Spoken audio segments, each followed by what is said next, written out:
할렐루야. 오늘 또 이와 같이 우리가 성서대학 귀한 아침에 저는 가르치고 여러분 배우고 이게 항상 있는 것이 아니라 또 아무리 배우고 싶지만은 아무리 가르치고 싶지만은 그러지 못할 때가 언젠가는 또 옵니다. 여러분 귀한 자리에 참석하고 함께한 걸 주의 이름으로 축복하며 오늘 또 유익하고 복된 행복의 삶이 되기를 주의 이름으로 축복합니다. 이 시간 찬송 한 장 우리 하나님께 올려드릴까요? 202장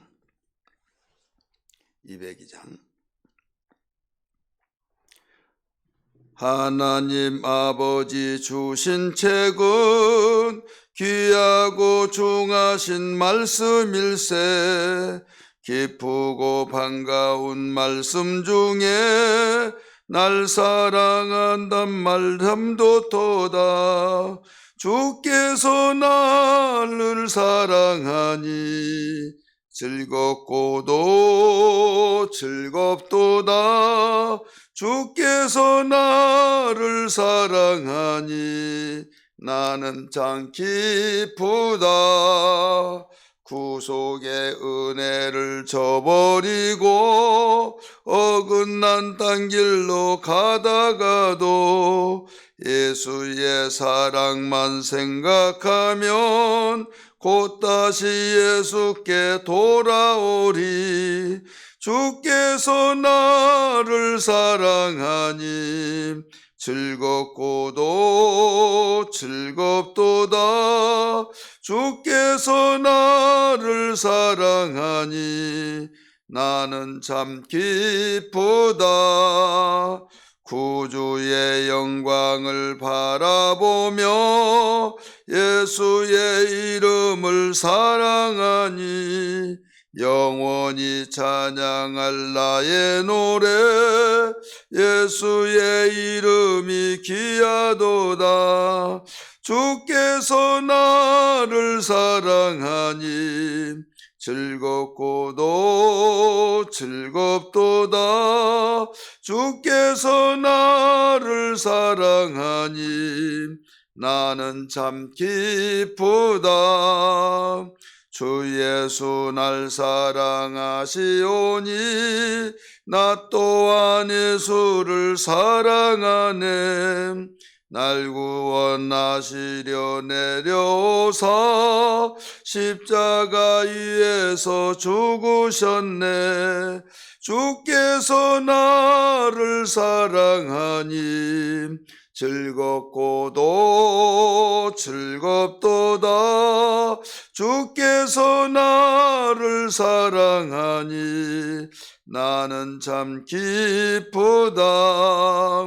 주 사랑 날 사랑하시오니 마귀가 놀라서 물러가네. 주 나를 이렇게 사랑하니 그 사랑 어떻게 보답할까. 주께서 나를 사랑하니 즐겁고도 즐겁도다. 주께서 나를 사랑하니 나는 참 기쁘다. 아멘. 우리 기도하겠습니다. 예수님 감사합니다. 오늘도 귀한 시간 허락해 주시고 또 가르치고 배울 수 있는 특별한 은혜를 베풀어 주신 은혜를 감사합니다. 배우고자 하는 그 마음을 주신 분도 하나님이시오. 가르치고자 하는 마음을 주신 분도 하나님이시오. 너는 말씀에 확신에 거하라고 하신 말씀, 내가 분부한 모든 것을 가르쳐 지키게 하라고 하신 주님 말씀, 저희들 이 말씀을 통해서 저희들 배우고 확신한 일에 과하여서 분별력이 없는 이 시대에, 기준이 없는 이 시대에 바른 분별을 통해서 저희들을 흔들리지 아니하고 국세에 나아갈 수 있는 믿음의 사람이 다 되게 하여 주시옵소서. 하나님 아버지 후회 없는 삶이 되게 하시고 하나님께 영광이 우리에게 복된 삶이 되어지도록 능력과 지혜와 지식을 다하여 주시옵소서. 이 시간 주의 성령께서 함께 하셔서 피곤치 않도록 도우시고 새 힘을 공급하여 주시고 하나님 저희들에게 은혜 가운데 배우고 가르치는 귀한 시간 되어서 저희들을 유익하고 복된 능력이 귀한 시간 일어나게 도와 주시옵소서. 예수님 이름 받들어 간절히 기도합나이다. 아멘. 오늘 세 번째 책 누가복음을 공부하는 시간 갖겠습니다. 우리 교재 41페이지입니다. 41페이지. 우리 41페이지 보면 우리 서론 성경은 이야기, 사건, 그리고 원리를 혹은 진리라고도 말하죠. 진리, 이 세 가지 내용으로 구성이 돼요. 그래서 어디에서든지 성경을 읽어보면 거기에 스토리가 나옵니다. 사건이 나오고 진리에 관해서 나오는데 이 세 가지로 우리 구성되어지면서 진행이 되어집니다. 그래서 예수 그리스도의 같이 읽읍까요? 거기에 예수 그리스도 시작. 예수 그리스도와 그의 구원사역 중심으로 40명의 제자가 1500년 동안 기록을 했지만 전체의 동일성이 흐른다. 왜냐하면 하나님이 성경의 원저자이시기 때문이다. 누가복음은 가장 학구적이다. 누가의 완전주의적인 성경을 사용하셔서 누가가 과학자의 마음으로 기록하게 하셨다. 그는 이방인의 의사로서 예수님 생애를 연대순으로 전개해 나간다. 이 복음서 중에서 누가복음과 같이 과학적이고 또 연대적으로 잘 서술해 놓았던 것을 볼 수가 있어요. 다른 복음서 같은 경우는 연대순으로 되지 않냐고 그냥 사건순으로 묶든지 이렇게 하다 보니까 그 연대순으로 하지 않는 것은 그 사건을 중심으로 했기 때문에. 근데 이 누가는 연대순으로 기록해서 그 순서대로 이렇게 쭉 나가 기록을 냈다 이거예요. 그래서 이 책마다 모두 독특한 점이 있는 특징이 있어요. 그래서 이 누가복음은 그와 같은 오늘 서론을 같이 읽었던 내용처럼 그 과학적이고 학구적이고 또 완전주의적인 측면에서 그 다른 복음서와 특이한 상이점이다라는 것을 볼 수 있습니다. 우리 도표 한번 보세요. 역사 해놓고 마태복음, 마가, 누가 세 번째 책이죠. 5권의 역사책이 있어요. 이 내용은 책별마다 다 갖고 동그라미 치는데 마태복음에서는 마태복음의 첫 번째 책이라고 해서 동그라미 표시를 하고 마가복음에서는 두 번째, 오늘 세 번째 책이기 때문에 이 세 번째 이게 동그라미를 쳐놓은 것을 볼 수가 있죠. 이 시대에 그 요한복음 시대부터 보면 여기에 갈라디아 이렇게 이 누가복음을 그 기록할 당시에 바울 사도가 여기에 함께 사역을 했던 것을 볼 수가 있습니다. 그래서 그 우리 여기에 바울 서신이 기록할 그 당시에 어떤 연대적으로 기록되느냐를 볼 수가 있어요. 일반 서신 다 모두 비교를 해놨죠. 자, A번 봅니다. 누가복음은 네 복음서 중에서 세 번째 책이다. 세 번째 책. 그 세 번째 마태, 마가, 누가 세 번째 책이죠. 그 다음에 B번 보세요. 신약 성경의 줄거리를 전해주는 5권의 역사 중 세 번째 책이다. 이게 볼 수 있습니다. 이 누가복음은 네 복음서 중에서 세 번째 책일 뿐만 아니라 신약 성경의 줄거리를 전해주는 5권의 역사서 중에서 세 번째 책이기도 합니다. 오늘 우리는 이 누가복음에 초점을 두고 공부를 하게 될 것입니다. 우리 42페이지 우리 넘겨서요. 저자에 대해서 나옵니다.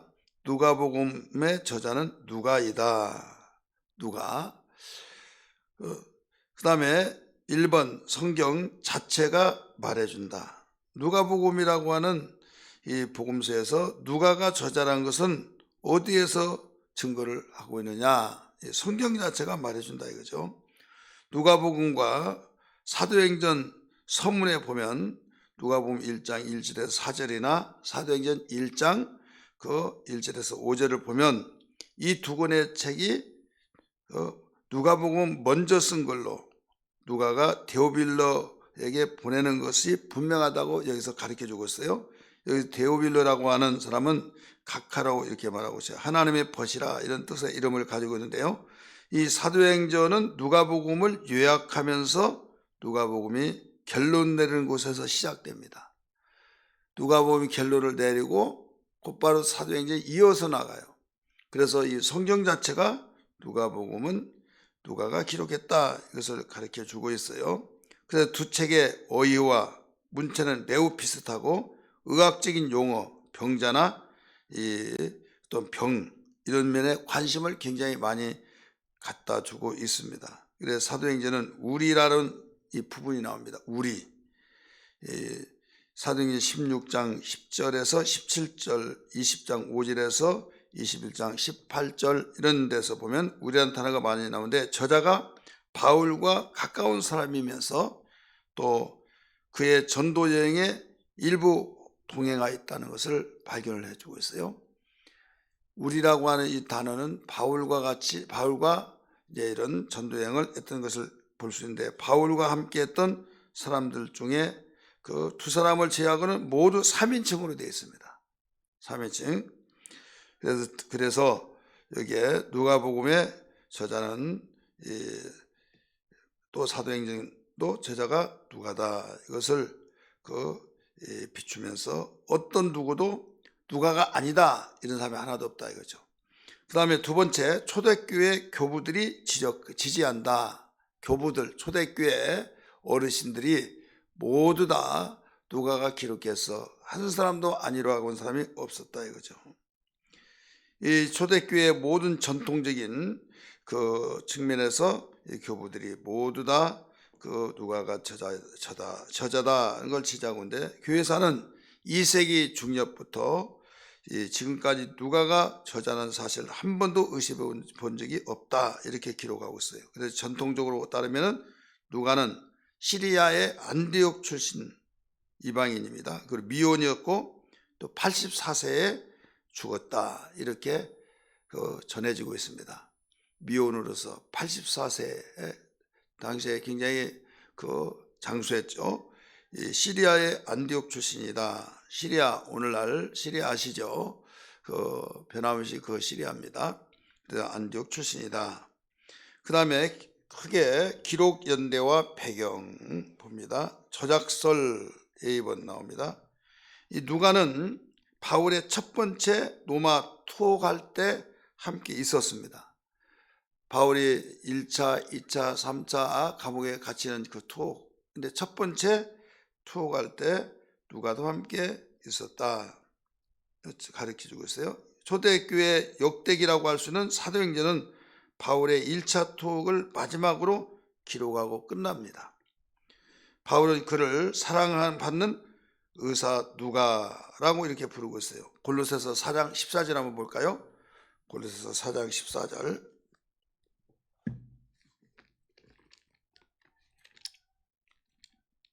골로새서 4장 14절을 찾습니다.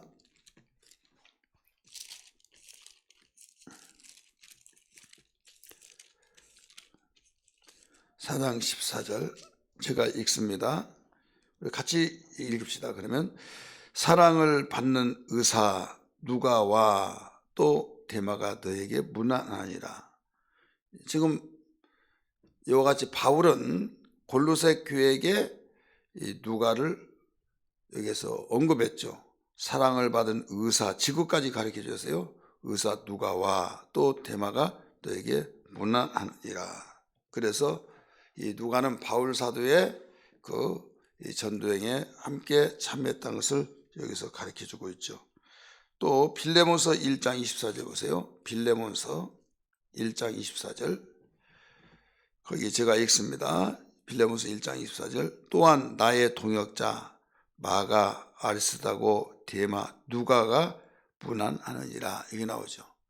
그래서 성경은 성경에서 일러 가르쳐 주기를 누가는 바울 사도와 전도여행을 함께 했다는 것을 여기서 뒷받침해 주고 있죠.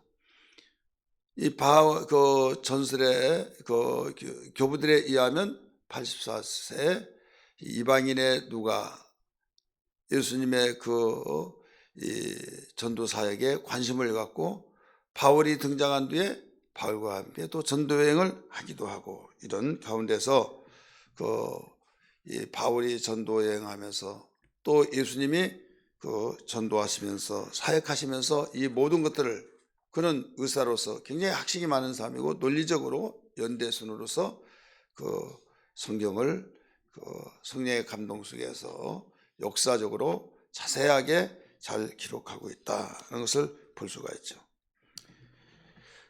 이방인 여기에 나올 때 맨 끝에 우리 아까 읽었던 말씀처럼 성경 한번 볼까요? 이방인 누가 맨 끝에 다 읽을 수는 없고요. 사랑을 받은 의사 누가와 또 데마가 너희에게 무난하니라. 골로새 4장 10절에서 14절까지 볼 수가 있어요. 자, 여기에서 골로새 4장 10절에서 14절에 보면 바울은 할례당 세 사람, 할례당 세 사람 이런 말이 나와요. 또 즉 유대인 그리스도인들은 열거를 쭉 하고 누가의 이름을 유대인으로 구분해서 두 이방인 가운데서 포함시킵니다. 그래서 여기에 누가는 이방인이라는 것을 가르쳐 주고 있죠. 이 누가의 뛰어난 헬라어 실력이 사도행전에서도 나타나요. 1장 19절에 보면 그들의 말로는 이라는 이 문구가 유대인이 아님을 의미하고 있는 거예요. 그리고 이 논란을 일으킬 여지가 있는 유대인 문제들을 피합니다. 왜 그러냐면 유대인들은 이방인을 굉장히 거리감을 두고 유대인이 이방인을 상종하지 않으려고 하기 때문에 이방인이 감히 우리 유대인들을 가리키려고 그래 말을 해 이런 것들을 피하기 위해서 굉장히 지혜스럽게 염두에 두고 있어요. 우리 두 번째, 누가는 목격자들의 증언과 증언 또 기록된 자료에 의존한다. 누가는 목격자들의 증언. 그래서 누가 이런 일이 있다라는 것은 다 실제로 찾아서 경험했고 또 목격했고 또 이게 사실이다 사실 아니다 이것을 다 찾아다니면서 기록된 자료를 의존해서 누가복음을 기록했다 이거예요. 누가는 자신의 복음서에서 기록된 사건들을 직접 목격하지는 않았지만 목격자들의 증언과 기록된 자료에 의존하고 있다는 것을 누가복음 1장 1절에서 4절에서 가르치고 주고 있어요. 우리 한번 성경 볼까요? 누가복음 1장 1절에서 4절까지 누가가 기록했을 때 어떻게 해서 기록했냐 이걸 가르쳐 주고 있는 거예요. 1장 1절에서 4절까지 한번 같이 읽습니다. 시작. 우리 중에 이루어진 사실에 대하여 처음부터 목격자와 말씀에 일꾼는 자들이 전하여 준 그대로 내력을 처술하고 붓을 든 사람이 많으니라. 그 모든 일을 근원부터 자세히 미루어 살핀 나도 이게 지금 누가예요? 더빌로 각하에게 차례대로 써 보내는 것이 좋은 줄 알았느니 이는 각하가 알고 있는 바를 더 확실하게 하리 함이로다. 그러니까 지금 이방인들이 가지고 있는 사과는 뭐냐면 이런 증거가 아닌 믿지를 않는 거죠. 증거. 그래서 누가는 역사적으로 또 목격자들을 해서 이 논문은 줄을 달아놓잖아요. 어디에서 내가 발췌를 했다. 또 어떤 상담을 통해서 어떤 인터뷰했다 한다면 몇 월 며칠 어디에서 인터뷰했던 사실을 그대로 달아놓듯이 이 누가는 학자다운 의사로서 학식 있는 사람으로서 이런 부분을 굉장히 염두에 두고 기록했다는 것을 볼 수가 있어요. 우리 비본 말씀 봅니다. 우리 43페이지 기록 연대는 정확하게 알 수 없지만 사도행전이 기록된 주 62년부터 일찍 기록되었다.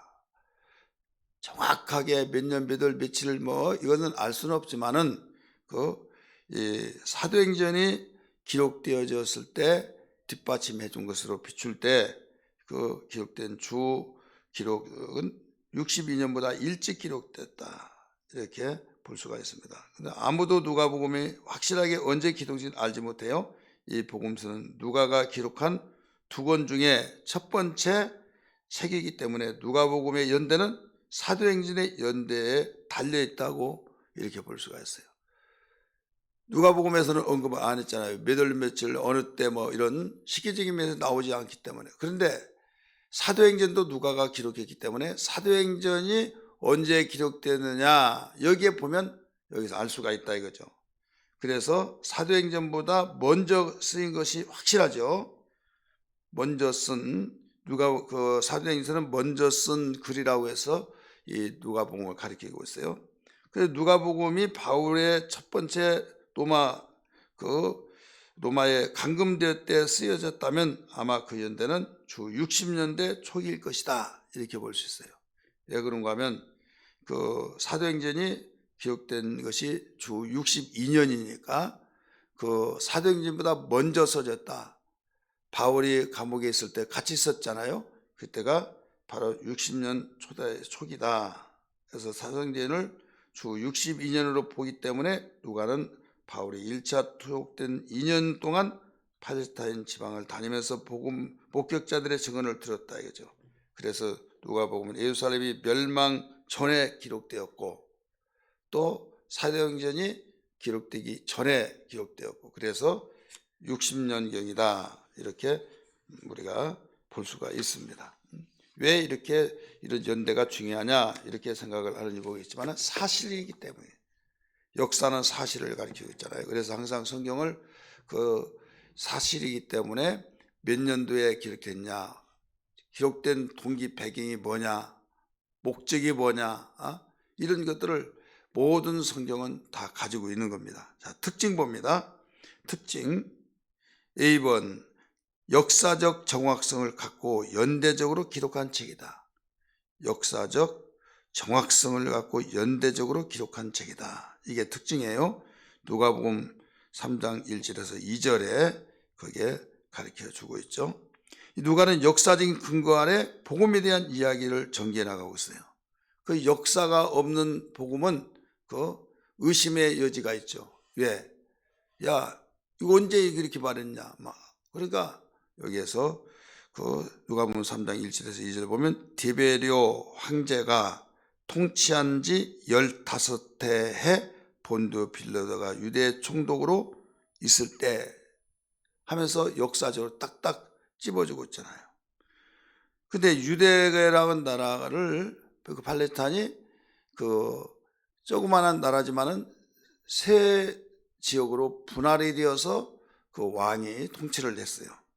그래서 디베리오 황제가 팔레스타인에 15세 본디오 빌라도가 유대 총독이 있을 때 헤롯이 갈릴리의 분봉왕으로 좀 곤받찍고 그 동생 빌립이 이두메 드라곳의 지방의 분봉왕으로 루사니아가 아빌레의 분봉왕으로 안나스가 가야바가 대제사장으로 있을 때에 하나님의 말씀이 빈들에서 사가랴의 아들 요한에게 임한지라. 이와 같이 때를 굉장히 중요시 여겼다 이거죠.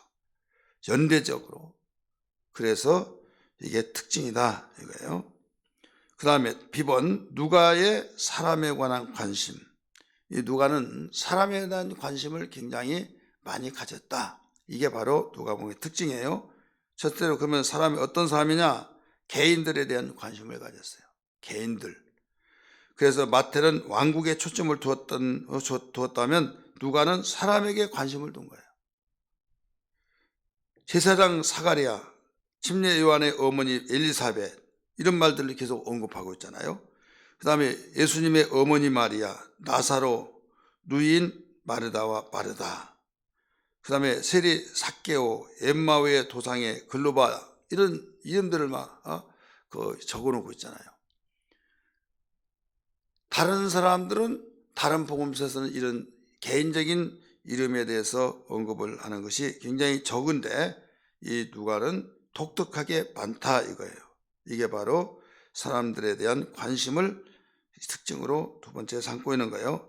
개인에 대한 예수님의 지대한 관심은 누가에게 크게 감동을 주었고 누가 또한 예수님에 대해 매료되었다는 것이죠. 이것은 그래서 이름이 기억에서 지워질 수 없고, 야, 정말 대단하다, 멋있다, 정말 존경한다 하면서 그 이름을 굉장히 신경 쓰면서 이름까지 기록을 했다 이거죠. 두 번째는 사람에 대한 관심이 개인들에게 있는 관심뿐만 아니라 어떤 사람에게 또 관심을 가지냐, 사회적으로 소외당하는 자들에게 관심을 가졌어요.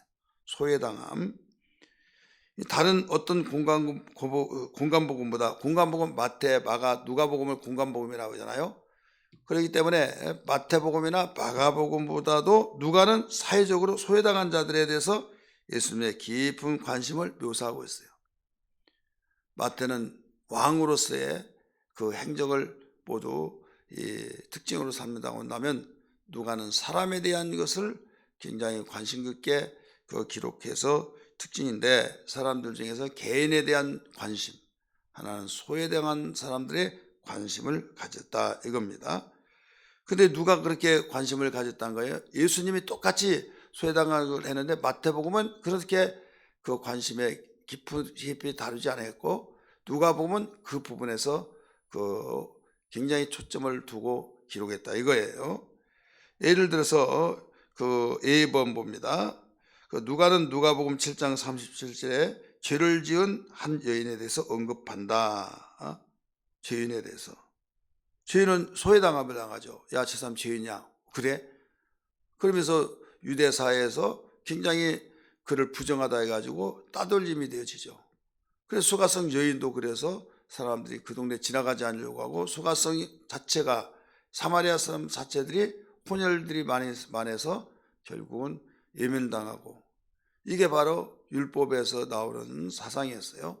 그러다 보니까 그들을 상종도 하지 아니했는데, 누가는 이런 소외당하는 기층에 대해서 낱낱이 예수님이 행하신 그 모든 그 부분을 기록해 주고 있다 이거예요. 거기 성경도 나오잖아요. 그 동네에 죄를 지은 한 여자가 있어 예수께서 바리새인의 집에 앉아 계심을 알고 향유 담은 옥합을 가지고 와서, 이 내용은 누가복음만 기록하고 있는 거예요. 자, B번, 누가는 직업이 세리이기 때문에 소외당한 삭개오에 대해서 언급한다. 누가는 세리가, 삭개오가 이제 직업이 세리잖아요. 그러니까 착취했다 해가지고 여기에서 굉장히 소외당하고 있는 세리 삭개오, 저 도둑놈이야, 동족의 피를 빨아먹는 놈이야, 이럴 수가 있어, 정말 막 하면서 손가락질 당하고, 거기에서 예면당하고 소외당한, 거기에서 다른 데서는 볼 수가 없어요. 마가복음에 기록되지 않았습니다. 마태복음에 기록되지 않았습니다. 그런데 어디에는 기록됐어요? 누가복음에는 기록했다 이거예요. 그만큼 관심을 가졌다 이거죠. 그 다음에 10번, 십자가에 달린 강도에 대해서 기록한다. 십자가에 달린 강도. 그냥 그 강도 중에서 관심이 어떻게 되냐면, 마태복음 두 행악자들이 예수를 조롱했다, 이렇게 그걸로 끝나는 거예요. 그런데 여기에서 누가복음은 한 강도는 회개하고 한 강도는 악하고, 이런 부분까지도 자세히 기록하고 있다 이거죠. 그 다음에 우리 44페이지 넘겨서 D번, 10명의 나환자들을 고치신다. 나환자, 당시에 부정하다 해가지고 그들을 보지도 않고 예면당 고립되어서 격리 대상으로서 격리시키죠. 그런 가운데 나환자들에서 자세하게 또 관심을 갖고 소외계층으로서 그들에게 관심에 대한 기록을 했다. 그 다음에 2번, 잔치에 성함을 받은 자들에 비유해서 소외당한 자들을 언급하고 있다. 잔치에 소외당한 자들. 그 다음에 F, 과부와 재판장에 비유해서 한이 있는 과부에 대해서 언급한다. 지금 재판장은 과부를 무시하고, 또 거기에 대해서 한 맺힌 이 과부, 억울한 호소를 두고 이렇게 할 수 없는데, 여기 그 재판장에 가서 자기의 한풀이를 하면서 끝까지 될 때까지 지구력 있게 매달리는 그 장면을 여기에 누가복음에서만이 다루고 있죠. 그것은 소외계층에 대한 관심을 가졌다 이거예요. 그 다음에 세 번째는 여인들에 대한 묘사. 누가 이 지금 무슨 공부 그 진도를 중에 나온 거 하면 특징에 대해서 말하고 있는 거예요. 특징이 역사적 정확성을 갖고 연대적으로 기록한 책이다. 두 번째 특징이 누가는 사람에 대한 관심을 가지고 있다. 그래서 사람 포괄적으로 말한 것이나 구체적으로 볼 때 그럼 어떤 사람이나 개인들에 대한 관심. 두 번째는 소외계층. 세 번째는 여인들에 대한. 그래서 여인들에 대해서 묘사를 많이 하고 있다 이거죠. 이 누가는 다른 복음서에서 언급한 적이 없는 13명의 여인에 대해서 기록을 하고 있어요. 다른 복음서에서는 언급하지 않은 13명의 기록. 예를 들어 엘리사벳, 안나, 나인성 과부, 더 나가서 향유 담은 옥합을 가지고 온 여인, 예수님 사역에 도움을 준 여인들, 십자가 지실 때 울던 여인들, 이와 같이 이방인으로서 유대 문화 속에서 여성의 차별이 어떠한지를 알았고 그런 자들을 향한 예수님의 마음과 태도를 모두 다 들었다는 것을 강조하고 있어요. 지금 여인들이 얼마만큼 차별이 되고 있는가. 그런데 이 누가는 양쪽의 생각을 하면서 예수님은 이런 자들을 유대 사회에서 바로 비판을 받는 것을 예수님은 깍듯하게 그들을 맞이하고 복음을 증거해주고 사랑을 베풀었던 것을 다른 기자들은, 다시 말해서 마태나 마가는 그냥 지나가고 그랬지만은 이 누가는 특별히 여인들에 대해서 묘사를 많이 하고 있다. 그래서 누가복음의 특징이다 이런 말씀이에요. 그 다음에 네 번째는 그게 아니라 사람들의 관심에 대한 네 번째, 아이들에 대해서 관심을 가졌다 이거예요. 누가만이 침례요한의 어린 시절을 기록하고 있어요. 침례요한의 어린 시절. 다른 데서는 어린 시절을 침례요한에 가르쳐주고 있지 않죠. 그 크리스마스 때 시즌에 단골 메뉴처럼 등장하는 예수님의 탄생 이야기는 누가복음에만 기록하고 있어요. 어떻게 기록됐다라고 하는, 그냥 마태복음 같은 경우는 포괄적으로 말하고 있지만 유대인의 왕으로 태어난 시가 어디 계시뇨 이렇게 말하는데 여기에 탄생에 대한 자세하게 기록된 것이 누가복음만이 나왔다. 그리고 세 차례에 걸쳐서 어린아이들이 언급되고 있어요. 세 차례에 걸쳐서 누가복음 7장 12절, 또 8장 42절, 9장 38절 이렇게 언급하고 있고요. 예수님에게 온 아이들에 대해서, 기사에 대해서 누가는 어린아이, 이 헬라어를 사용했어요. 마태, 마가는 그냥 어린 아이들 이렇게 나왔어요. 어린 아이들. 근데 헬라어로서는 어린 아기, 브레페라고 하는 이런 단어를 썼어요. 그런데 마가나 마태는 어린 아이들, 파이디아라고 하는 단어를 쓴 겁니다. 그래서 이 아이들에 대한 관심을 누가는 가리키고 있다. 10번 누가복음에서 강조되는 주제가 몇 가지 있는데, 첫째는 기도라고 하는 주제를 많이 다뤘죠. 누가는 9번 기도에 대한 기록을 하고 있어요. 9번. 거기에 성경 구절이 나오죠. 이 기도들은 중요한 사건과 관련되어 있어요. 굉장히 중요한 내용과 관련되고 있는데 이 내용들을 생략하면서 누가의 비유 중에 3번이 기도에 대한 것으로 강청이 나옵니다. 친구의 비유, 과부와 재판장의 비유, 세리와 바리새인들의 기도. 누가만이 예수님께서 베드로를 위해서 기도한다고 기록했어요. 베드로 부인한 것만 다 다른 복음서에 나오잖아요. 예를 들어서 마가나 마태복음 그냥 내가 닭 울기 전에 3번 나를 부인하리라, 그걸로 끝나는 거예요. 근데 누가복음에서는 베드로에게 내가 내가 기도했기 때문에 너는 돌이킨 후에 내 형제들에게 지도자가 되라. 내가 믿음이 떨어지지 않게 해서 기도했다. 그래 너는 돌이킬 것이다. 이걸 이야기를 하잖아요. 다른 복음에서는 볼 수가 없어요. 누가복음에서만 기록할 수가 있어요. 볼 수 있어요. 이건 뭐냐면 예수님의 그 마지막 기도하실 때 집중적으로 기도하셨다, 이것을. 그러면 한마디로 말해서 무슨 뜻이냐? 누가는 기도에 대해서 그렇게 중요하게 다뤘다, 이거죠. 그 다음에 이 성령에 대해서 또 굉장히 다른 복음서보다 강하게 다루고 있는데요. 한번 4장 1절 한번 볼까요? 누가복음. 성령의 충만함을 입고 요단강에서 돌아오사. 또 4장 14절에 보면 성령의 능력으로 갈릴리에 돌아가시니. 항상 성령에 대해서 굉장히 많은 그 부분을 강조하고 있습니다. 마귀에게 시험당할 때 성령의 충만함을 입어 요단강에 돌아오사 이게 나오죠. 예수님은 성령의 성령의 능력으로 사역을 시작했다, 이렇게 강조하고 있어요. 성령의 능력으로 갈릴리에 돌아가시니. 4장 14절에 예수님은 이렇게 성령으로 기뻐하시고 기도했다. 성령으로 기뻐하고 기도했다. 누가복음 10장 21절 22절에 보면 또 제자들에게 오순절에 성령이 임할 때까지 기다리라, 이렇게 누가복음 24장 49절에 가르쳐 주고 있어요. 위로부터 능력으로 입혀질 때까지. 그러니까 모든 이 성령에 대해서는 굉장히 강조점을 많이 두었던, 첫 번째는 기도에 대해서 강조점을 두었어요. 주제를 잡은 거예요, 쉽게 말해서. 그 다음에 성령에 대해서 강조점을 둔 거예요.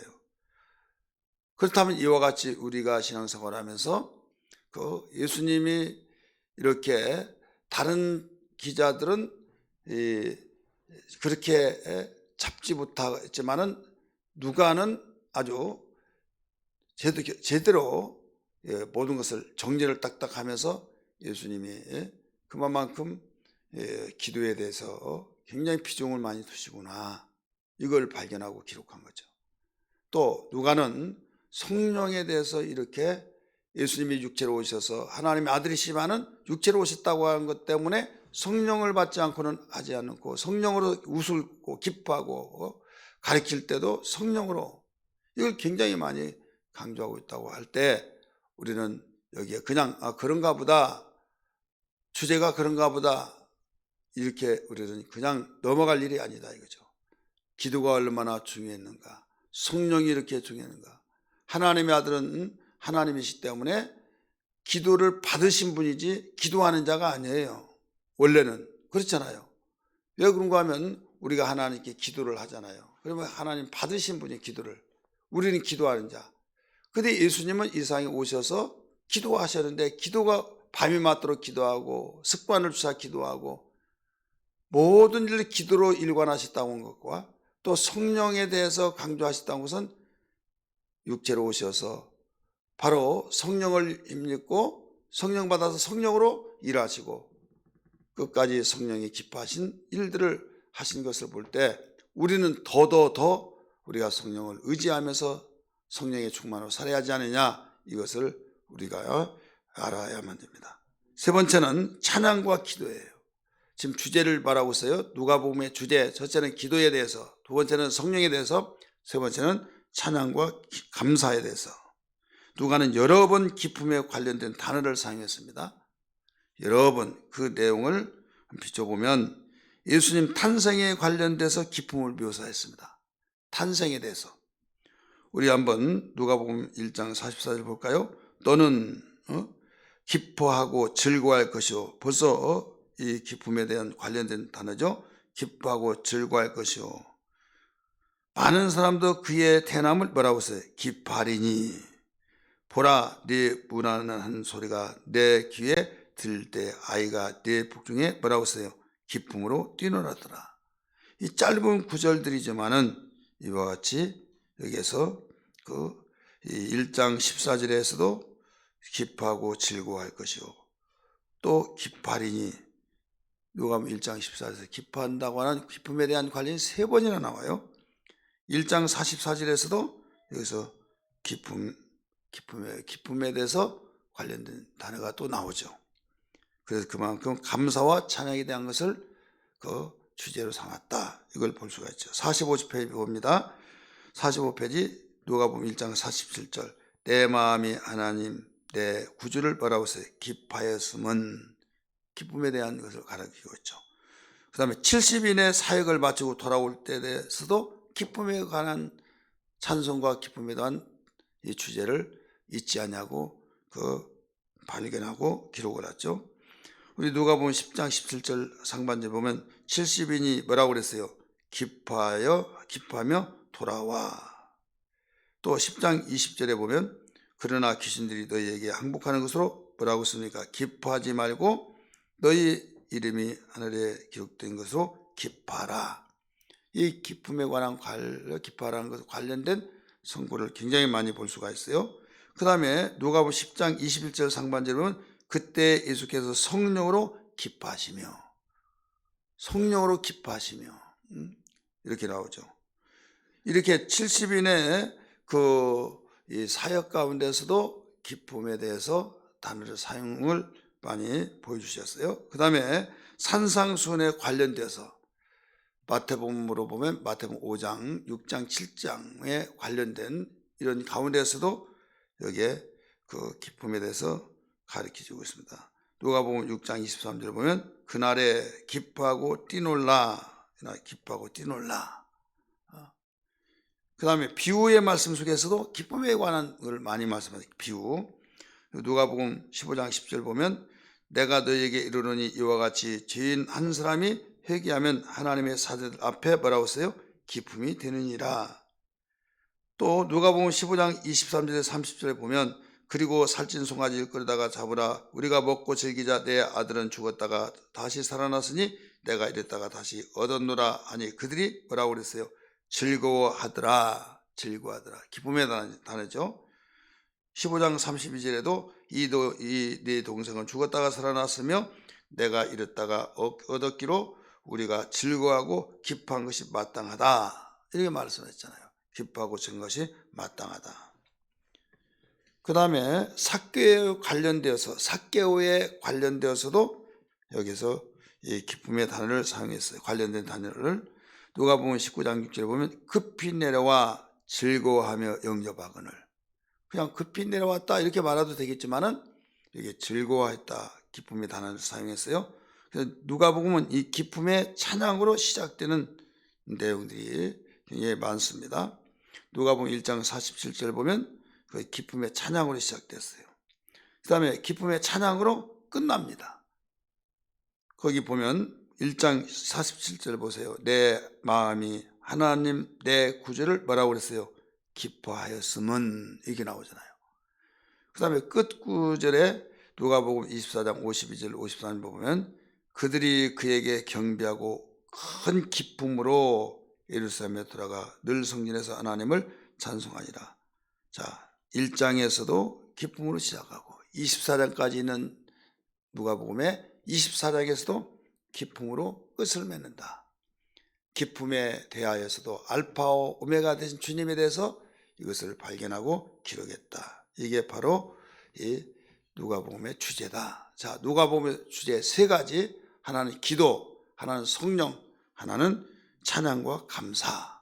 그래서 이 누가복음의 핵심은 이 세 가지로서 여러분 기억하시면 우리가 기도하고 성령 충만하고 찬송과 감사를 돌리는 이 신앙은 바로 A급 신앙, 하나님이 원하시고 기뻐하시고 바라시는 신앙, 이걸 믿으시길 바랍니다. 만약에 기도하지 않냐고 신앙생활했다, 이것은 종교인이 되고 말쟁이가 된 거죠. 이 기도는 내 마음의 속을 다 하나님께 털어놓고 잘못한 건 회개하고 잘한 하나님 내가 이렇게 했습니다 하면서 떳떳하고 하나님께 칭찬받을 것 생각하니 기쁘고, 그러면서 하나님과 교제하고 내 속에 있는 것을 어려울 때 털어놓는다고 한다면, 여러분 어려울 때 말 한마디 하지 않고 다른 사람 사이드를 통해서 듣는다고 하면 얼마나 섭섭할까요? 내가 그런 위치뿐이 안 되냐, 다른 사람한테는 말하더라도 왜 나한테는 말하냐, 너무 섭섭하다, 여러분 그럴 거 아니에요? 그래서 기도는 모든 걸 다 포괄적으로 포함되어 있는 거예요. 내 영혼의 호흡이요, 내 영혼의 기쁨의 찬송이요, 하나님과 대화요, 내가 잘못할 때 털어놓은 회개요, 더 나가서 우리가 감사의 고백이요, 이런 모든 것들이 기도 속에 다 포함되어 있는 거예요. 이런 기도를 통해서 살아가는 삶이 바로 성령으로 충만하게 이어진다 이거죠. 믿으시길 바랍니다. 그래서 성령에 관해서 이렇게 주제를 삼고, 그 다음에 삶의 열매가 오직 하나님께 찬양과 감사가 되어진다. 하나님 열매를 원하시잖아요. 감사와 찬양의 열매는 하나님이 영광 받으시고 우리에게 행복이 되어지고, 그렇기 때문에 우리는 주님의 제자가 되어진다. 성경은 그렇게 가르쳐주고 있죠. 자, 개관 봅니다. 46페이지예요. 그 도표를 보시면서 여기 대해서 누가복음은 네 부분으로 나누어져요. 네 부분으로 나눠진 것이 첫째로 인자의 소개와 출현이 나타납니다. 누가복음 1장 1절에서 4장 13절. 그 다음에 두 번째는 인자의 사역과 섬김이 나타나요. 사역과 섬김. 누가복음 4장 14절에서 9장 50절까지. 세 번째는 인자의 교훈들과 배척당한 것이 나타납니다. 9장 51절에서 19장 27절까지. 네 번째는 인자의 죽으심과 부활에 대해서 바로 나눕니다. 누가복음 19장 28절에서 24장 53절까지. 그런데 누가복음 1장 1절에서 4장 13절까지 인자의 여기에서는 잃은 자를 위하여서 이 땅에 오심에 대해서 나와요. 잃은 자를 위하여서 이 땅에 오심. 4장 14절에서 19장 27절은 잃은 자를 찾으심에 대하고, 마지막 세 번째 부분은 19장 28절 24장까지는 잃은 자를 구원하심에 대해서 나와요. 강조점을 지금 보면 됩니다. 강조점. 잃은 자를 위하여 이 땅에 오심, 잃은 자를 찾으심, 잃은 자를 구원하심. 강조점에서 볼 수 있죠. 그 다음에 이 책의 전반적인 부분은 예수님이 베푸는 타고난 기적 중심으로 일어납니다. 타고난 기적 중심. 이게 초점이에요. 나머지 부분은 하나님의 말씀에 타고난 가르치심. 초점 보면 장소는 어디에서 이루어지냐? 이스라엘에서 갈릴리 지역으로 확대해 가면서 다시 이스라엘로 축소해 가며 예수님의 죽으심과 부활의 장소인 예루살렘에서 끝납니다. 연대는 1장에는 4장 13장까지는 30년, 또 4장 14절에서 9장 50절까지는 약 3년, 9장 51절에서 19장 27절까지는 6개월, 19장 28절에서 23장 56절은 7일, 그리고 24장의 부활에서 승천까지는 40일. 이 연대를 우리 보면서 아주 정확하게 자세하게 우리는 발견할 수 있어요. 자, 인자의 2번, 인자의 소개와 출현 봅니다. 이 누가복음은 완전하신 인자로 오신 예수님과 예수님을 예비하러 온 침례 요한의 출생, 그리고 어린 시절을 매우 강조하고 있습니다. 다른 복음서에는, 역사에서는 어린 시절을 다 가르쳐주고 있지 않죠. 예수님이 12살 때 유월절을 지키러 갔다. 이것도 누가복음에만 나온 거예요. 예수님이 공생에 30살 때부터 시작된 것도 누가복음에서만 나옵니다. 그리고 연대에서 굉장히 중요하게 여기고 있다는 거죠. 예수님과 침례 요한의 신생아 때 예수님 신생아 때 이야기와 출생에 대한 예고, 탄생, 그리고 침례와 사역을 기록함으로써 두 인물이 연관성을 돋보이게 만들죠. 침례 요한과 예수님. 다른 복음서는 느닷없이 침례 요한이 나타나서 회개하라 막 이렇게 나오고, 마가복음에서는 약대터를 입고 메뚜기와 석청을 먹었다. 간단하게 몇 구절로 끝나죠. 그런데 여기에 예수님도 또 침례 요한도 이 수태 예고가 이루어지죠. 그러면서 어떻게 출생했고, 이게 두 침례 요한의 출생과 그 예수님의 출생을 비교해 가면서 연관시키면서 가르쳐 주고 있다. 이걸 볼 수가 있어요. 1번 누가는 서문에서 목적을 설명하며 예수님과 침례 요한의 탄생과 어린 시절을 강조한다. 어린 시절. 2번 누가는 누가복음의 목적을 밝힌다. 목적, 분명하게 목적을 밝히고 있잖아요. 맨 끝에 이는 각하가 알고 있는 바를 더 확실하게 알려야 함이로다. 마가복음은 이방인을 위해서 썼는데 헬라인을 중심한 이방인, 누가복음은 이방인을 위해서 썼지만은 로마의 이방인들을 대상으로 기록하고 있는데 수신자는 드빌라 각하입니다.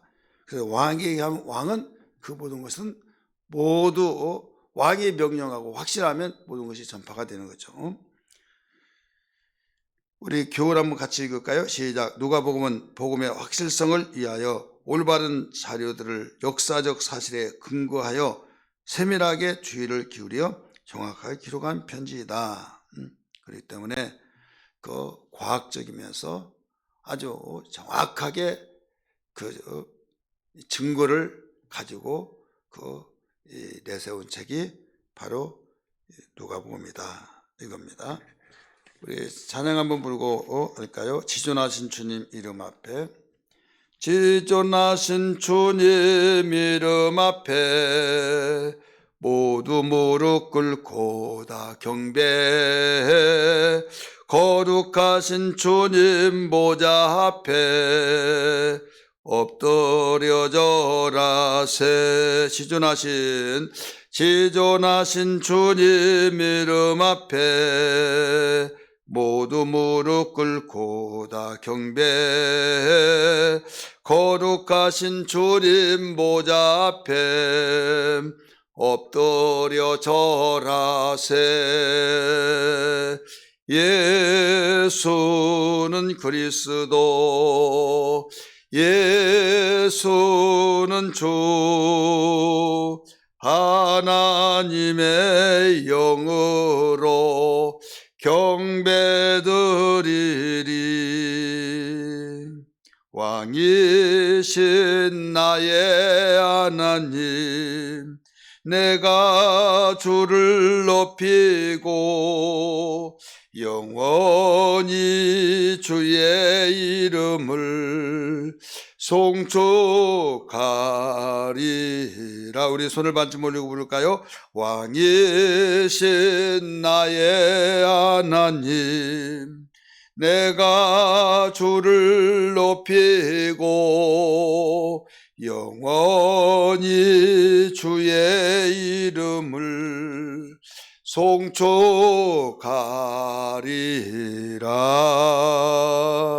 아멘. 할렐루야. 우리 47페이지 비번 나갑니다. 누가는 가브리엘을 통해서 사가랴에게 침례 요한의 탄생 소식을 예고하는 것을 기록한다. 10번 누가는 가브리엘을 통해서 마리아에게 예수의 탄생 소식을 예고하고 마리아가 기뻐서 주님을 찬양하는 것을 기록한다. 누가복음 1장 30절에서 35절 볼 수 있죠. 그 다음에 D번 누가는 침례 요한의 출생과 이웃과 가족들을 기뻐함, 그의 부친 사가랴의 찬송을 기록한다. 아까 그 주제를 여러분 기억할 거예요. 기도에 대해서 주제, 그 다음에 성령에 대해서, 그 다음에 찬송과 감사에 대한 주제잖아요. 그래서 이런 면에서 다 주제를 이끌어 가고 있다는 것을 볼 수 있죠. 이게 바로 인자의 소개와 출현 속에서 주제가 항상 흐트러지지 않고 모아지고 있는 것을 볼 수가 있어요. 2번 봅니다. 누가는 예수님의 탄생과 천사들, 목격자들의 기뻐함을 기록한다. 지극히 높은 곳에서는 하나님께 영광이요, 땅에서는 하나님이 기뻐하시는 사람 중에 평화로다 아니라 나오죠. F. 누가는 예수님의 정결 예식과 어린 시절을 기록한다. 아기가 자라며 강화해지고 지혜가 충만하며 하나님의 은혜가 그의 위에 있더라 나오죠. 같이 한번 읽을까요? 누가복음 2장 52절. 예수는 지혜와 키가 자라가며 하나님과 사람에게 더욱 사랑스러워 가시더라. 우리 교훈같이 읽습니다. 구원을 위한 예수님의 탄생 소식은 인류 역사에서 가장 깊은 소식이다. 아멘. 가장 깊은 소식이다 이거죠. 예수님의 탄생 소식은 인류 역사상 가장 깊은 소식이다. 예, 구원을 위한 예수님의 탄생이기 때문에 우리 인간이 탄생한 가정의 축하를 받고 그예요. 그래요. 축하합니다 하고 끝나는 거예요.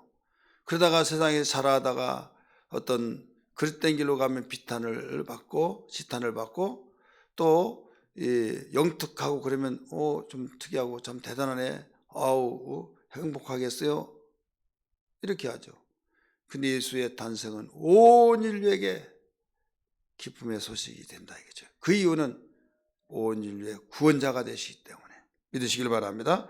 우리 48페이지 두 번째 인자의 소개와 출현속의 두 번째입니다. 누가는 침례 요한의 침례와 회개의 사역 예수님의 침례와 시험을 기록한다. A번 누가는 침례 요한의 침례 회개의 사역을 기록한다. B번 누가는 예수님의 침례를 받으시는 것을 기록한다. C번 누가는 예수님의 족보를 기록한다. 예수님의 족보 볼 수가 있죠. 그 아담부터 아브라함, 다윗이, 솔로몬, 나단, 요셉, 마리아 쪽에서 마태복음에서는 요셉의 계보, 법적 왕으로서의 예수님에 대한 기록, 누가복음은 마리아의 계보, 자연적 왕으로서 예수님에 대한 기록하면서 여기에 솔로몬이 왕이잖아요. 그래서 다윗 왕이잖아요. 여기서 이제 다윗의 자손 예수여 해가지고 다윗의 자손이라는 것을 여기서 볼 수가 있잖아요. 그러면서 마태복음에서는 아브라함의 자손의 계보라 이렇게 출발해요. 예, 이스라엘 유대인들에게 기록했으니까 유대인을 대상으로 했기 때문에 아브라함은 유대인의 조상이에요. 조상. 이 조상인데 조상이 있어야 왕도 있잖아요. 왕은 그냥 하늘에 툭 떨어져 나온 것이 아니잖아요. 그래서 이 왕의 족보를 왕 중에 왕이라고 할 수 있는 그 앞에 사울도 있었지만 다윗과 같은 마음이 합한 자가 없잖아요. 그래서 왕을 기준해서 솔로몬으로 해서 요셉으로 내려와요. 이게 바로 마태복음이에요. 근데 누가복음은 나단으로 나와서 마리아로 들어가잖아요. 이게 뭐냐면 바로 마리아의 그래서 이제 위로 쭉쭉 올라가는 거예요. 아브라함이 이삭을 낳고 이삭이 이렇게 내려왔다고 한다면 여기에 마리아에서 쭉 이상하다가 아브라함 이상은 데라 이상 쭉 나오다가 바로 아담 나옵니다. 그다음 아담 이상은 하나님이라 이렇게 나가죠. 이게 바로 오른쪽에는 족보가 누가복음의 족보다 이렇게 볼 수 있어요. 누가는 예수님의 족보를 아담에까지 거슬러 올라감으로써 예수님 안에서 하나님이 아브라함의 자손일 뿐만 아니라 온 인류에게 구원을 제시한 것을 보여준다. 이렇게 볼 수 있는 거예요. 교훈같이 읽습니다. 시작. 예수님의 족보는 예수님이 완전한 하나님과 완전한 인간임을 보여줌으로써 구원자로서 적격자임을 증명한다. 아멘. 아멘. 그 다음에 D번 봅니다. D번. 누가는 예수님이 마귀의 시험을 물리치시고 승리하는 것을 기록한다. 예수님은 3년간의 공생애를 위해 30년 이상을 준비하셨고 그분의 사역은 침례와 시험 받음으로 시작된다. 예수님이 공생애를 30살 때부터 시작했다. 이것은 성경 어디에도 나오지 않아요. 근데 유일하게 나온 것은 누가복음에서 나와요. 그래서 많은 사람이 그때부터 예수님은 30년 동안 공생애를 준비하셨고 33살에 돌아가시잖아요. 그때 3년 동안 공생애를 하셨다. 이게 나오잖아요. 30세에 시작했고 33살에 돌아가셨고 그러면 10배가 그 준비. 그 다음에 3년 공생애. 그러니까 3년을 위해서 30년을 사신 것이죠. 이것은 우리가 교훈한 바가 큰 거예요. 우리의 일생을 살아가면서 무엇을 위해서 준비하느냐 이거죠. 무엇을 위해서.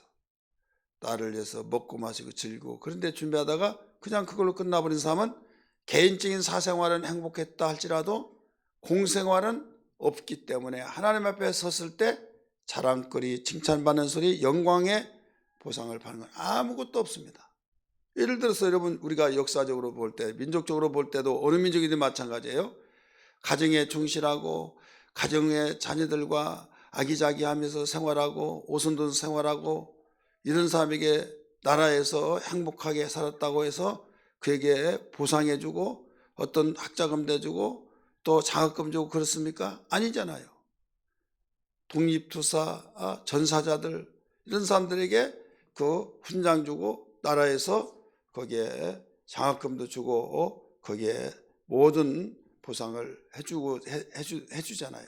그 이유는 공적으로 나라가 어려울 때 다른 사람 도망 다니고 고소하고 밀고 고발해서 넘겨주고 막 치고받고 그런 일 했다면 이 사람들은 적과에 싸워서 정말 투사가 되어서 나라가 오늘 이런 사람들이 있었기 때문에 우리나라가 이렇게 되었다.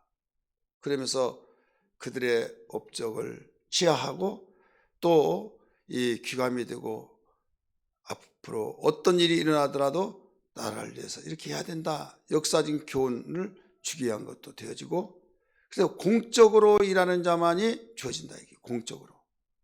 참 그렇다면 우리는 언젠가 하나님 앞에 섰을 때 이 세상에서 우리가 개인적인 사생활로서 만족하고 행복한 사람으로 끝나버린 사람이 있고 공적으로 우리가 공생에서 생활하는 사람이 있다 이거죠. 그럼 공생애 가운데서도 이 땅의 공생애로서의 하는 것은 세상에서 다 받아요. 다 받아버렸어요. 하나님의 나라를 위해서 공생애로 생활하는 사람들은 누가 보상합니까? 예를 들어서 선교를 위해서 하나님 나라를 열방에 증거하기 위해서 복음을 전하고 정말 자기의 목숨을 초계같이 버리면서 두려움도 마다하지 않고 나가서 순교하면서 했던 그를 칭찬해주고 교회에서 훈장을 주고 표창을 주고 생활을 대책을 후손들에게 주고 그렇습니까? 아니죠. 오히려 핍박하는 거예요. 오히려 박해하고 나라에서는 하나님의 나라를 위해서 공적으로 일한 자들에게 비판을 하고 그 비난했으면 비난했지 무관심하고 아무것도 해주지 않습니다. 누구만이 해주실 분이냐? 하나님만이. 하나님이 당신의 나라를 위해서 똑같은 목숨 가지고 초계처럼 버려질 수밖에 없는 인간의 목숨을 주님을 위해서 내놨다고 하는 사실, 주님을 위해서 살았다고 하는 사실, 이것은요 어마어마한 겁니다. 나라가 세워져서 그에게 훈장을 주고 보상을 한 것도 나라가 있을 동안만 되는 거예요. 있을 동안. 나라가 망해버리면 끝나는 거예요. 우리가 나라가 대대로 이어져서 있다 할지라도 내가 살아있을 동안만 되는 거예요. 살아있을 동안에 내가 내 자손들에게 이것을 심겨지고 그들이 보상을 받고 치아가 있고 아름다운 이름이 남겨진 거 이 세상 있을 동안 세상이 불타 없어지면 다 끝나는 거예요. 근데 영원한 나라, 영원한 하나님의 나라에서 우리가 주어진다고 하는 것을 볼 때 여러분 얼마나 가치가 있습니까? 우리가 세상에서 살다가 단순히 그걸로 끝나버리면 끝난 것이 아니에요. 세상의 사람은 천국 봤어 하면서 하나님 나라를 부정하고 그것을 외면하고 부정하니까 외면할 수밖에 없죠. 그렇다면 우리는 구별된 자로서 알지 못하니까 그렇지 안다고 한다면 우리가 어디에 가치 있게 두고 살아야 하느냐? 하나님의 나라. 그 나라를 위해서 준비하며 살아가는 것이 예수 믿는 사람이에요. 믿으시면 아멘 하십시다. 그래서 우리는 예수 믿으면서 똑같이 세상에서 살면서 세상 사는 것과 같이 같은 직장을 다니고 같이 가정을 꾸리고 같이 우리가 세상에서 숨쉬며 살고 있지만은 어떤 사람은 세상에서 공적 일을 하고 공생애를 하면서 자기의 사생활을 한 사람이 있고, 어떤 사람은 세상의 공적이 아니라 하나님의 나라의 공적인 일을 하면서 우리가 가정을 꾸리면서 살아가는 사람이 있다 이거죠. 그럴 때 세상에서 공적인 일을 하지 않냐고, 세상에 대한 공적 일을 하지 않고 나는 우리 가족과 함께 해서 가정과 함께 하면 세상의 공적의 모든 어떤 영광을 받을 수가 없습니다. 그러나 세상의 공적인 삶을 사는 사람은 내가 살아있을 동안 받지만은 세상이 불타 없을 때 끝나는 거예요. 그러나 영원한 하나님의 나라를 위해서 공생애를 가지고 사는 사람은 이 세상에 불타 없어질지라도 하나님 나라에서 받고, 또 하나님이 이 땅에서 우리가 살아있는 동안에 하나님이 밀어주시고 이끌으시고 돌봐주시고 하나님이 후원자가 되어 주셔서 절대로 하나님이 우리에게 불꽃 같은 눈동자로 지켜주신다는 걸 믿기 바랍니다. 믿으시면 아멘 하십시다. 그래서 공생애를 가지라 이거죠. 공생애. 공생애가 없는 사람은 인생 실패다. 그래서 우리가 유일하게 하나님의 나라를 위해서 공생애를 가질 수 있는 것은 교회 생활이에요. 교회는 하나님의 공생애를 위해서 기관을 주님의 피값으로 세워놓으셨기 때문에 이 공생애를 이루어 나가는 그 핵심 센터가 어디냐? 교회다 이거죠. 여러분 학교를 다니더라도 어디 공부를 하더라도 어떻게 공부합니까? 집에서 독학하다가 공부는 돼요. 내가 TV를 통해서 온라인 공부를 할 수 있어요. 그러나 공공장소를 통해서 지정해 놓고 학교가 설립되어서 학교로 가서 공부하고 또 끝나면 집으로 왔다가 또 학교 다니고, 이게 학교 생활이잖아요. 그 교육의 현장의 센터는 학교다 이거예요. 우리 예수 믿는 사람의 공생의 센터가 어디냐? 바로 교회다 이거예요. 교회에 끝나면 바로 집으로 가고 또 생활전선에서 직장으로 가고 사회생활하고 이웃생활 하잖아요. 그 이웃생활에서 모두 직장에서 이제는 주일날 되면 또 예배드리는 날 오면 교회로 또 들어오잖아요. 교회로 와서 하나님 말씀을 듣고 배우고 확신한 일에 과해서 내가 세상이라고 하는 이웃생활이라고 하는 우리가 세상을 터전 삼고 하나님의 명예를 위해서, 하나님 나라를 위해서, 하나님 기뻐하시고 영광을 위해서 바로 내가 기뻐하신 일을 한다 이거죠. 그게 바로 공생애예요. 그것이 하나님의 일이에요. 교회의 훈련장과 같아서 내가 해외에다가 우리 주님을 위해서 살아야 한다, 하나님의 뜻대로 살아야 된다, 설교 듣고 말씀 배우고 찬송하고 말씀 등을 붙들고 기도했을 때 내가 흐트러졌던 마음이 결집이 되고 결단이 되고, 내가 그대로 살겠다고 했던 것을 살지 못했을 때 회개하며 하나님 주의 뜻대로 살겠습니다, 여러분 고백하면서 이제 끝나고 나서 흩어지잖아요.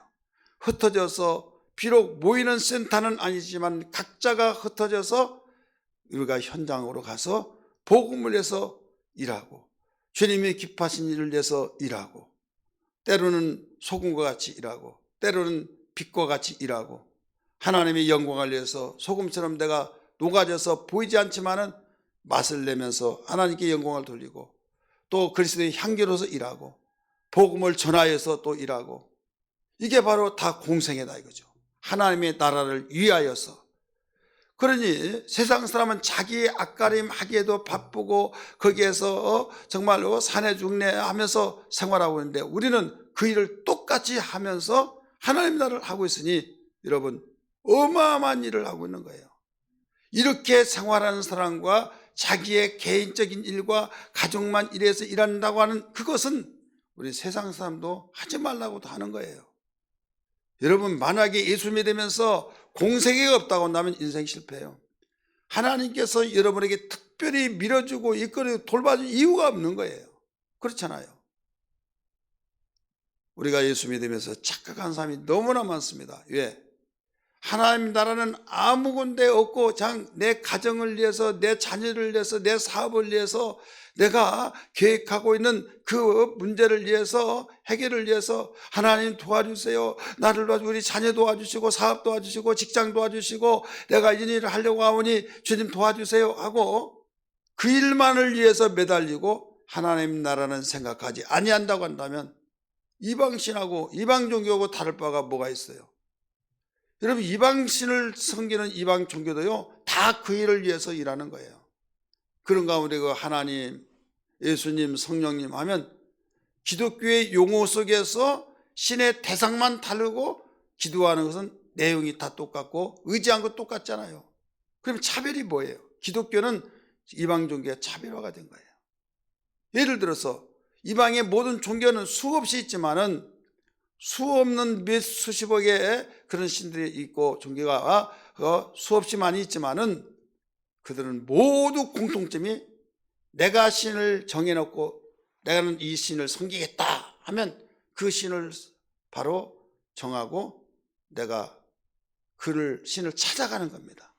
신을 찾아가서 거기다 절을 하기도 하고 도와달라고 하고 자기의 소원을 빌고, 그래서 신께 바로 기도하다가 안 되면 정성이 부족해서 그런가 보다 정성을 쏟고, 그래서 엄동산안에도 믿으신 섬기는 우리 조상들이 그 냉수마찰을 하면서 신께 정성을 보이면서 기도하고 그랬잖아요. 그래서 무슨 말이 생겼어요? 지성이면 감천이라. 지극히 정성을 들이면 신이 탐복하고 감동받아서 응답한다, 도와준다. 그래가지고 정성을 들여야 한다. 정성하잖아요. 이게 바로 이방의 신들을 섬기는 모두 공통점이에요. 그런데 여기에서 기독교는 그게 아니에요. 하나님이 우리를 사랑하셔서 찾아오셨어요. 찾아오신 분을 영접하는 거예요. 믿으시면 아멘 하십시다.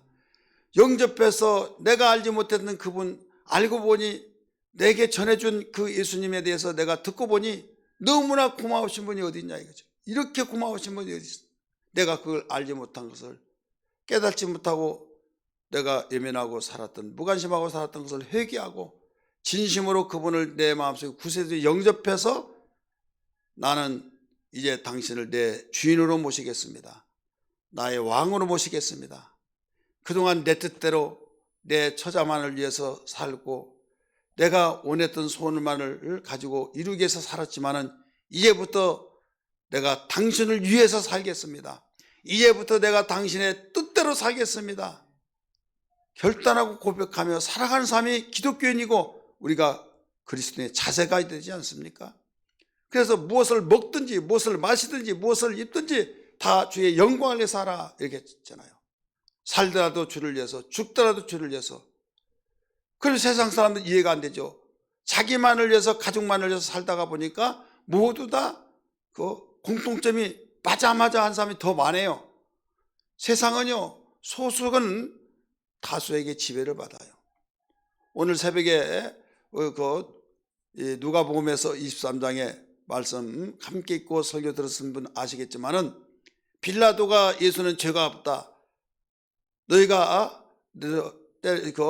매로 때려서 놔주라 그렇게 얘기한다면 아닙니다 할 때, 다시 볼 때 아무리 죄를 찾아볼 죄가 없다고 그랬어요. 마지막에 세 번째 죄가 없다. 그런데 막 벌떼처럼 일어나가지고 아닙니다, 우리의 법이 있습니다, 예수를 십자가에 죽이고 강도를 놓아주세요 막 했을 때 성경은 뭐라고 하냐면 그들의 소리가 이긴지라 그랬어요. 그들의 소리가 이긴지라. 워낙 숫자가 많고 이 빌라도는 로마의 정부로부터 유대 총독으로 부임받아서 거기에 밀란이 일어나고 그러면 자기의 문책당할 것도 생각해 볼 때 그냥 양심의 죄는 예수가 없다는 것을 분명히 말했지만은 너희 마음대로 알아. 그들의 소리가 이겼다고 말했어요. 그래서 소수는 다수의 지배를 받고 있는 것이 모든 세상이 돌아가는 형태예요. 그렇다면 지금 자기만을 위해서 살아가고 자기의 유익이 없으면 그렇게 절친했고 그렇게 서로 친구지간에 이웃간에도 완전히 이해타산이 되어버리면 완전히 깨져버리는 거예요. 왜? 자기만을 위해서 살고 있다는 거죠. 공생이라는 건 그들이 없어요.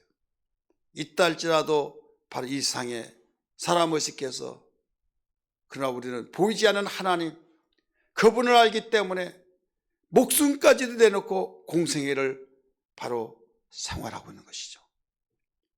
그래서 주님을 위해서 일하기 때문에 하나님께서 네가 나를 위해서 네 처자보다도, 네 사업보다도, 네 취미생활보다도, 네가 그렇게 즐겼던 여가생활보다도 나를 위해서 시간을 투자하고, 나를 위해서 물질을 바치고, 시간을 바치고, 청춘을 바치고, 네가 탤런트를 바치고 나를 일하는 거구나.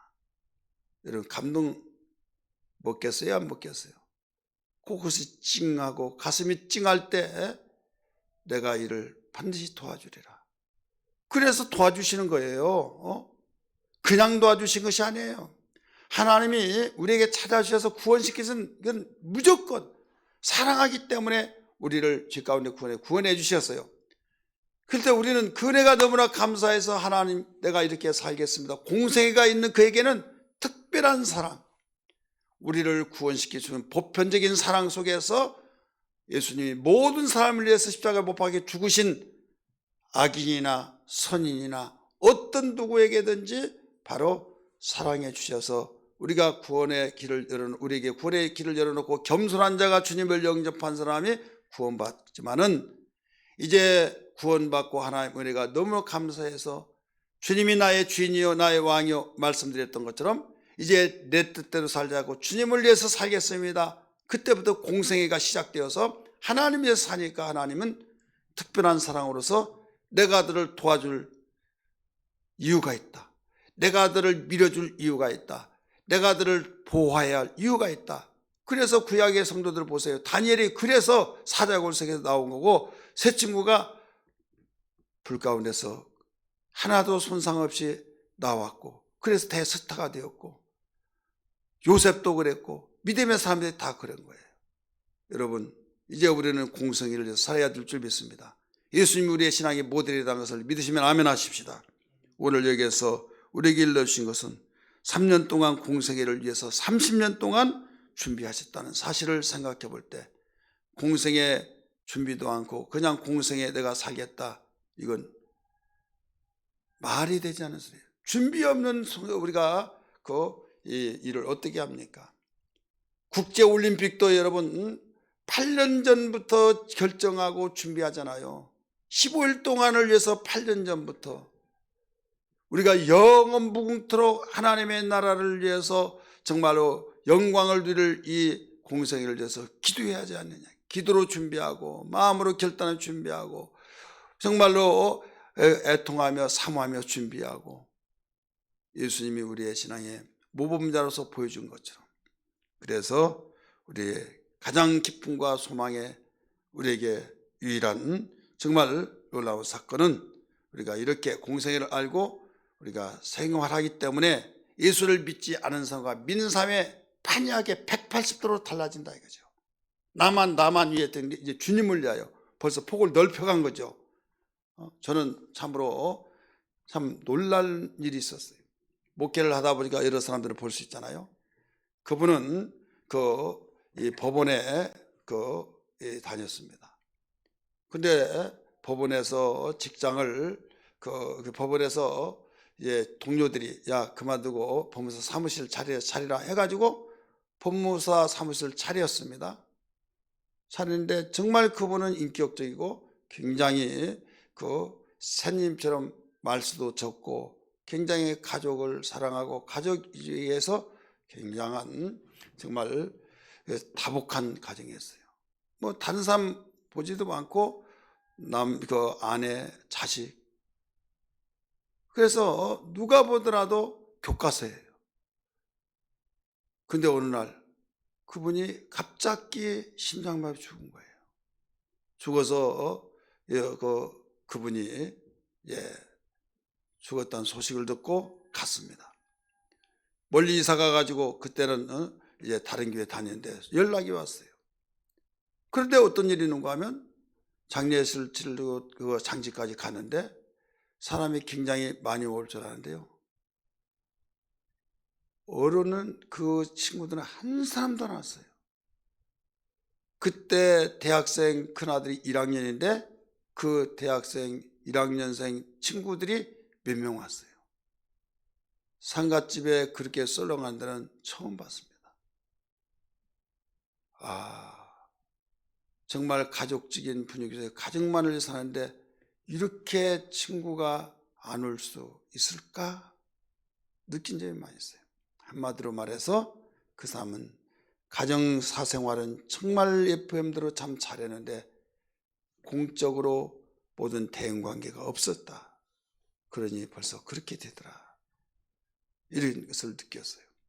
자, 그것만 하더라도 참 마음이 아팠는데 그런 세상의 공생애는 언젠가는 다 무너지고 영광반 다 끝나버리지만 영원한 공생애는 여러분 하나님의 나라 교회에서 훈련받고 그대로 또 살아가고 이것이 계속될 때 우리에게는 영광이 있는 것을 믿으시기 바랍니다.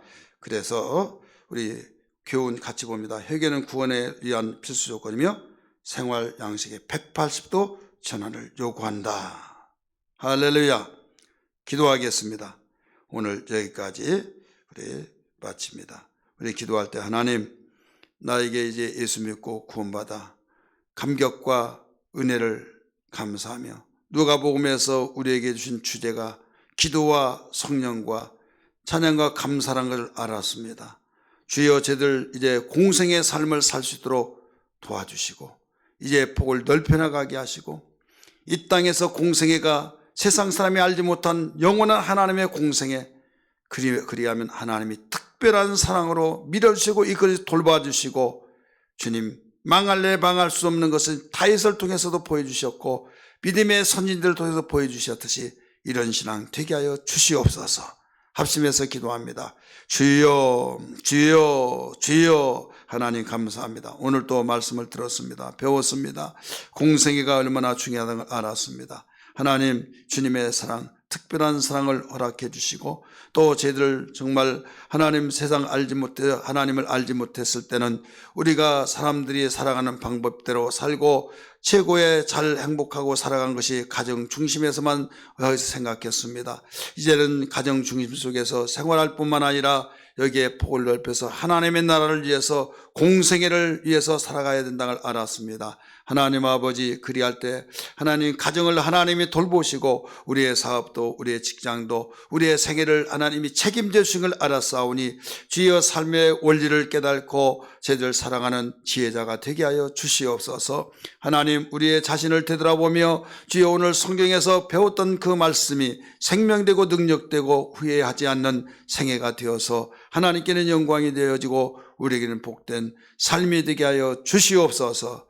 오늘의 하늘도 승리의 놀라운 한 주간도 승리의 삶이 되게 하여 주옵소서. 예수님 이름 받들어 기도합나이다. 아멘. 할렐루야. 우리 하나님께 영광의 박수 올리십시다. 수고들 하세요.